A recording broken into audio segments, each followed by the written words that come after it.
रसस्वादम किचनमध्ये आपणा सर्वांचं खूप खूप स्वागत। आज मी एकदम हेल्दी पौष्टिक असे मटकीचे पराठे करणार आहे। बघूया मग कसे करायचे ते। ही मोड आलेली मटकी आहे। ही मी 1 पाव घेतली म्हणजे 2 वाट्या आहेत। त्याच्यानंतर कणिक आहे म्हणजे गव्हाचं पीठ। त्याच्यासाठी लागणारं इतर साहित्य म्हणजे 15 लसणाच्या पाकळ्या, 1 इंच आल्याचे तुकडे, 4 हिरव्या मिरच्या, मिरच्या ऑप्शनल आहेत, कोथिंबीर, हळद, तिखट, मीठ, धणेपूड, जिरेपूड, तीळ आणि ओवा आणि मुख्य इन्ग्रेडियंट अजून एक लागणारा म्हणजे तेल। चला तर मग आपण आता तयारीला सुरुवात करूया। सगळ्यात पहिले आपण हे जे आहे लसूण, आलं, मिरची, कोथिंबीर याचं वाटण करून घेऊया मिक्सर मधनं। हे बघा, मी असं हे आलं, मिरची, लसूण आणि कोथिंबीर जाडसर भरड काढली आहे, कारण की आता आपल्याला ही जी मटकी आहे ना, ही मटकी मिक्सर मधनं बारीक करून घ्यायची आहे आणि या मटकी बरोबर परत हे जे आपलं वाटण आहे हिरवं हे यात आपण टाकणार आहोत, त्यामुळे ते एकदम मिक्स होऊन जातं। चला तर मग आता ही मटकी आपण मिक्सर मधनं काढूया। हे पहा, आता मटकी, आलं, मिरची, लसूण आणि कोथिंबीर याचं आपण हे सगळं वाटण करून घेतलंय। 1 पाव म्हणजे 250 ग्रॅम आपण मटकी घेतली होती आणि म्हणजे मोठ्या 2 वाट्या, कोणताही अंदाज तुम्ही लक्षात घेऊ शकता। आता त्यात आपण बाकी सगळे मसाले टाकून घेऊया। सगळ्यात पहिले 1 टीस्पून हळद। तिखट कसं हवंय ते त्याच्यावर अवलंबून आहे आणि तुमच्या घरचं तिखट किती तिखट आहे। आता यात मी 4 लवंगी मिरच्या टाकल्या, त्या खूप तिखट असतात। मिरच्या ऑप्शनल आहेत, जर तुम्हाला हवे असतील तर टाका, ज्याला सहन होत नाही त्यांनी नाही टाकल्या तरी चालतं। तिखटाचं प्रमाणही तुमच्यावरच अवलंबून आहे। मी तिखट मिरच्या टाकल्यामुळे आता 1 चमचा मी तिखट घालते आहे, म्हणजे हे 1.5 टीस्पून झालं।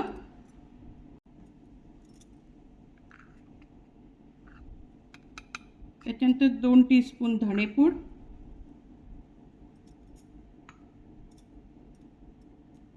1 टीस्पून जिरेपूड, त्याच्यानंतर 2 टीस्पून मी तीळ घेतले आहेत, माझे हे भाजलेले तीळ आहेत, आणि 2 टीस्पून मी ओवा घेतलेला आहे। ओवा आणि तिळाचं प्रमाण हे तुम्ही स्वतःचं ठरवू शकता, जशी चव आपल्याला आवडते त्याप्रमाणे आपण त्या गोष्टी घालायच्या आहेत, आणि चवीप्रमाणे मीठ।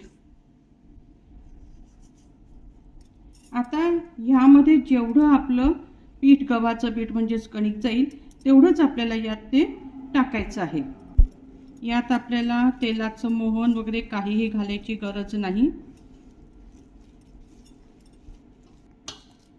कणिक देखील मी 1 पाव घेतलेली आहे। आता त्यात किती जाते त्याप्रमाणे आपण त्या पिठात घालायचे। जसं आपलं पराठ्यांसाठी आपण गोळा तयार करतो की नाही, त्याच पद्धतीने हे करायचं आहे। हे पहा, आता आपण 1 पाव मटकी घेतली होती, त्याला जवळ अर्धी म्हणजे 125 ग्रॅम कणिक लागते आणि हा असा गोळा तयार झालेला आहे, बघू शकता आपण।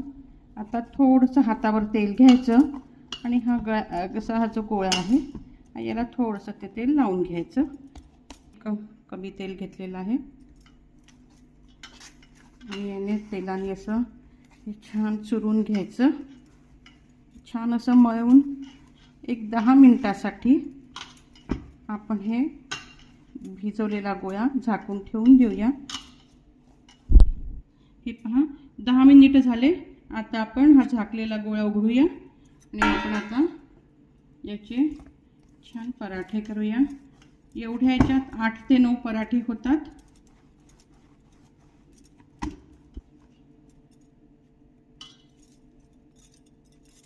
पहा, हा असा एवढा गोळा घेतलेला आहे. आता मी ही कणिक घेतली लावायला थोडी, त्यात घोळून घ्यायचा असा, आणि आता पोळपाटावर त्याला लाटून घेऊया.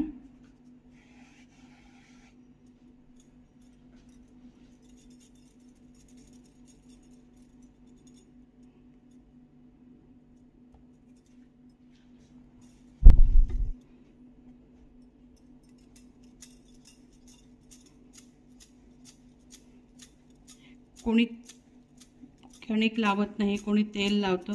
ही प्रत्येकाची आपापली इच्छा आहे. तेल लावून लाटायचा की कणिक लावून. तांदळाचं पीठही लावून लाटलं जातं. तांदळाचं पीठ ह्याच्यासाठी की ते अजिबात चिटकत नाही. कणिक लागलेली तर आपण झटकून घेऊ शकतो. बघा, आता असा पराठा मारलेला आहे. थिकनेस बघा तुम्ही, हा इतक्या थिकनेसचा मी करते आहे. आता याला जी मागून कणिक लागलेली आहे ही आपण अशी झटकून घ्यायची हाताने. आणि तवा मी ऑलरेडी ठेवलेला आहे गरम करायला, त्यावर मी आता पराठा टाकते. तो आपला पराठा तव्यावरचा होतपर्यंत आपण दुसरा लाटून घेऊया. परत प्रोसेस तीच. कणकीत हा गोळा थोडासा घोळून घ्यायचा आणि असा लाटून घ्यायचा. अशा पद्धतीने गोळा जेव्हा आपण हाताने करतो तो एकसारखा दाबल्या जातो व्यवस्थित सगळीकडनं, आणि लाटायलाही सोपं जातं, कुठून कमी जास्त होत नाही.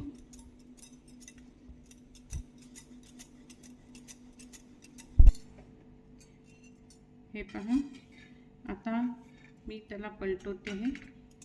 इकडनं गॅस माझा मीडियमवर आहे. आता मी परत त्याला पलटवून घेते. दोन्हीकडनं पहा किती छान शेकला गेलेला आहे. आता आपण त्याच्यावर तेल टाकूया. अशा पद्धतीने केलं की तेल जरा कमी लागतं असं मला वाटतं, म्हणून मी या पद्धतीने शेकते.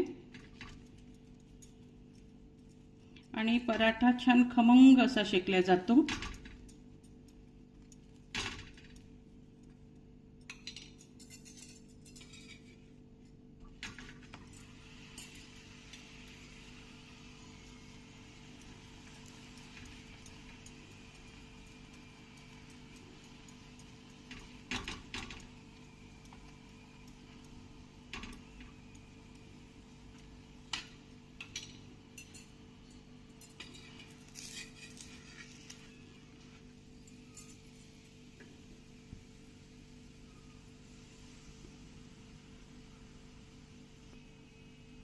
हे पहा, असा छान तो दोन्ही बाजूनी शेकून घ्यायचा.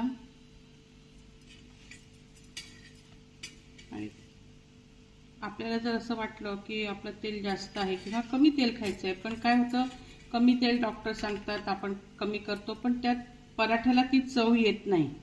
मग त्यावेळेला काय करायचं की हा जो आपला पराठा असतो ना, त्याच्यावर आपण दुसरा जो लाटलेला पराठा आहे तो असा टाकून घ्यायचा.